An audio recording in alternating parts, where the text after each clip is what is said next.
And this changes the whole meaning behind what you have been courageously battling with. Because a lot of people feel shame about their compulsive sexual behavior or their sex addiction. Meanwhile, it is, according to the World Health Organization, a mental health disorder.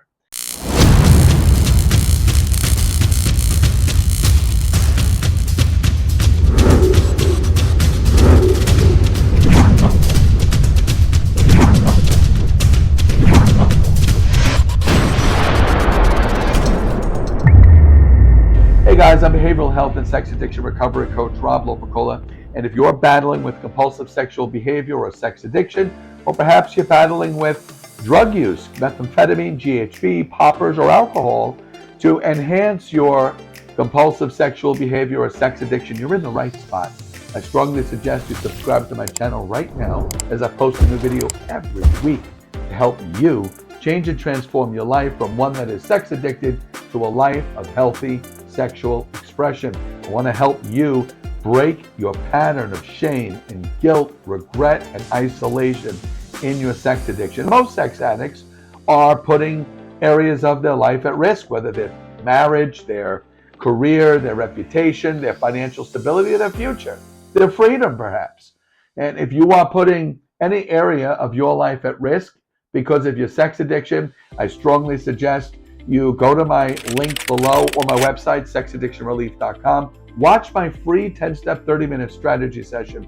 It's a workshop, and it's going to help you with 10 steps, 10 strategies you can use right now to break the pattern of your active sex addiction and start to make significant changes in your life.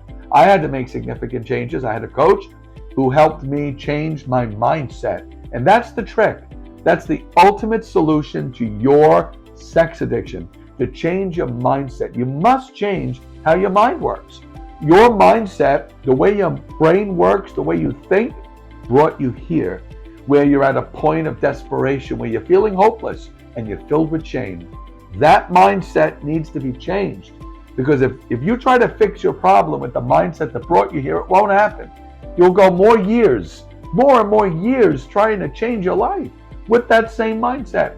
You need a coach like me, or you need a counselor. You need someone who understands compulsive sexual behavior to help you change your thinking. That's the solution. Change your mindset. In the meantime, today, I wanted to talk about sex addiction and the shame that you're feeling about your sex addiction or your compulsive sexual behavior.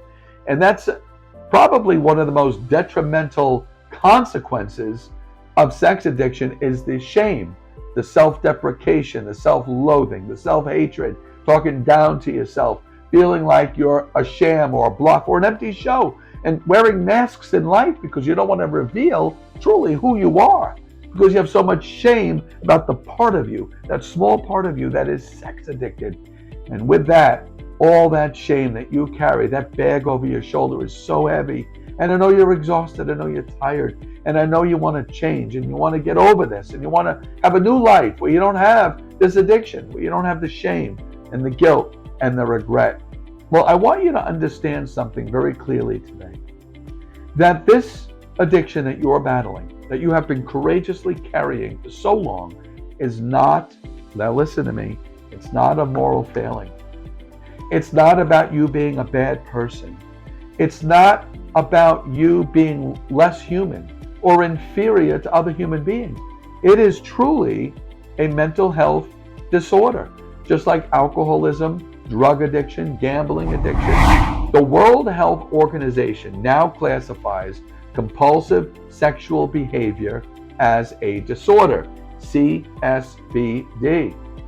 And this changes the whole meaning behind what you have been courageously battling with, because a lot of people feel shame about their compulsive sexual behavior or their sex addiction. Meanwhile, it is, according to the World Health Organization, a mental health disorder.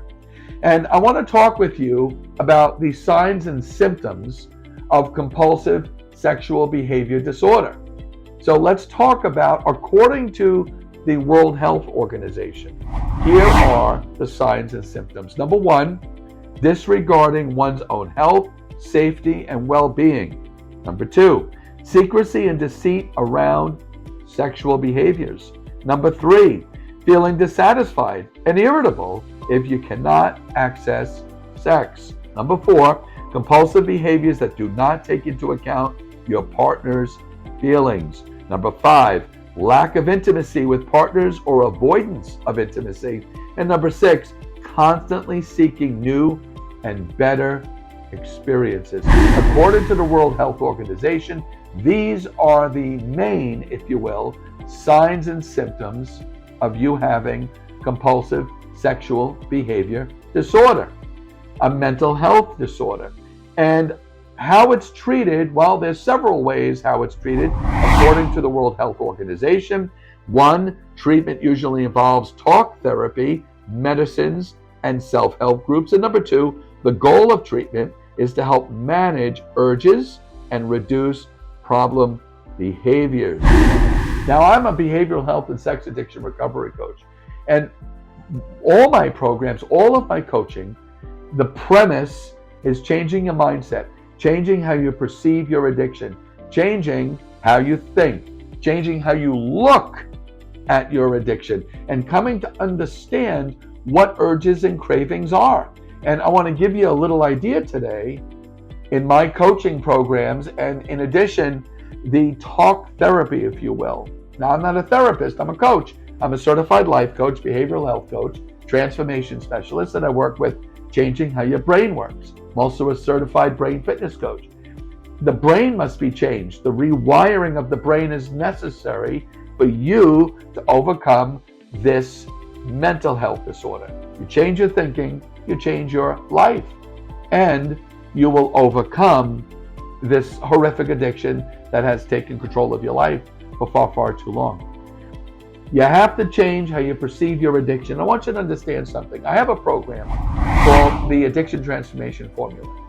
And what this does, it teaches you to look at your addiction as an ally, as a friend, not as an enemy or a foe that's trying to destroy you, but as an ally that's trying to protect you, trying to protect you from all that stuff deep down inside that's coming to the surface, and you don't know how to cope with it. You learned a long, long time ago how to feel good through sexual acting out behavior, whether it's phone sex, masturbation, pornography, anonymous sex, going on a dating app and hunting for somebody to save you, to save you from boredom, to save you from just not feeling good. You've learned that to feel good, you act out sexually, or you get high on methamphetamine or GHB or poppers or alcohol, or you take in and ingest a substance to feel good. And in essence, this has now become an addiction. It's become out of control. Your life's become unmanageable. But truly, you take a look at it, your addiction was just trying to protect you from all of those feelings deep down inside. This reminds me, my coach taught me that when we're starting to feel really what's going on, it's like an iceberg. The little bit we know about ourselves, the little bit we know about our feelings is that little bit above the water. But take a look at how much is below sea level, how much is beneath what we know. All of that stuff is what you've been running from all these years. The trauma of childhood, the trauma of your life experiences, your own perceptions, that's painful. You've been running from that. So every time that comes up, even a little bit, it expresses itself as urges and cravings. And because it expresses itself that way, you've learned an urge or craving, I go act out or go take in a substance, I feel good. And that's all you want, is to feel good. And in essence, to some degree, you want to feel loved and wanted, and nurtured and needed and cared for. Really, it's a form of self-nurture. You've just learned to do it in a destructive way. So the urges and cravings is how the pain beneath the surface, deep down within you, when it comes up, it expresses itself as urges and cravings, and then addiction has taught you, go act out, make you feel good. And as addiction progresses, you destroy the impulse control in the prefrontal cortex behind the forehead.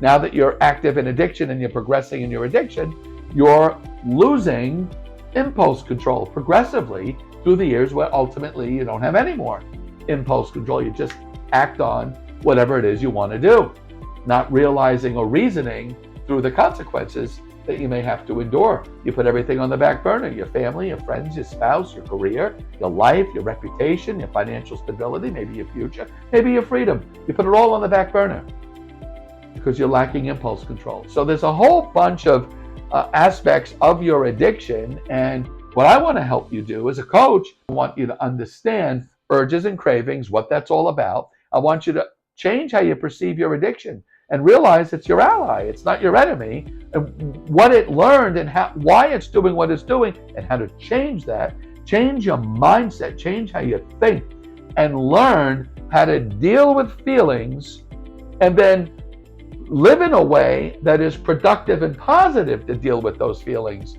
rather than destructive and detrimental to your future dealing with those feelings. I want to help to transition all of this.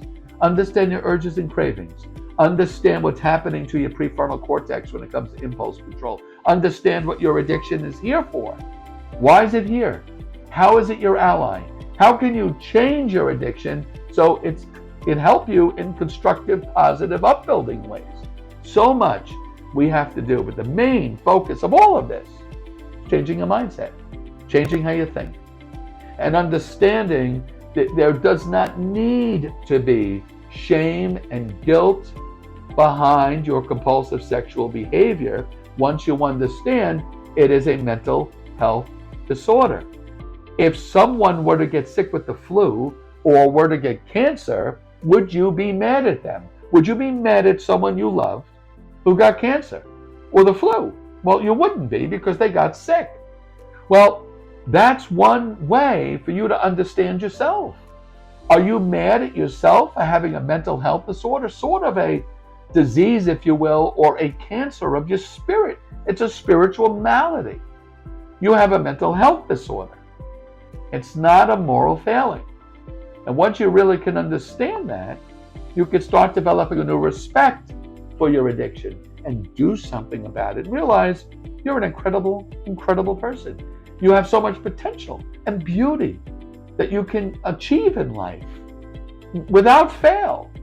Once you understand it is a mental health disorder, and then you change your mindset, you change how your brain works, and you fix it. And you can fix it. And I want you to start again, as I talked about earlier on in this video, with my 30-minute 10-step strategy session.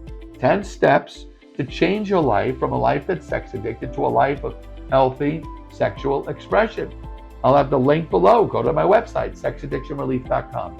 Please watch that 30-minute strategy session. It'll begin your healing. It'll begin to change your life. And then I want you to take a look at my program, the Addiction Transformation Formula. It'll change your life. Your life is about to change once you come to understand your sex addiction, why it's here, understand your urges and cravings, and then change your mindset so you can fix the prefrontal cortex behind the forehead. You can fix impulse control. Well, now you get that impulse control back. It strengthens. You rewire your brain. You recreate your brain.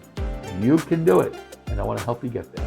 Again, if you haven't subscribed to my channel yet, please do it right now. I post a new video for you every Tuesday to help you change and transform your life as I changed mine. Let me help you.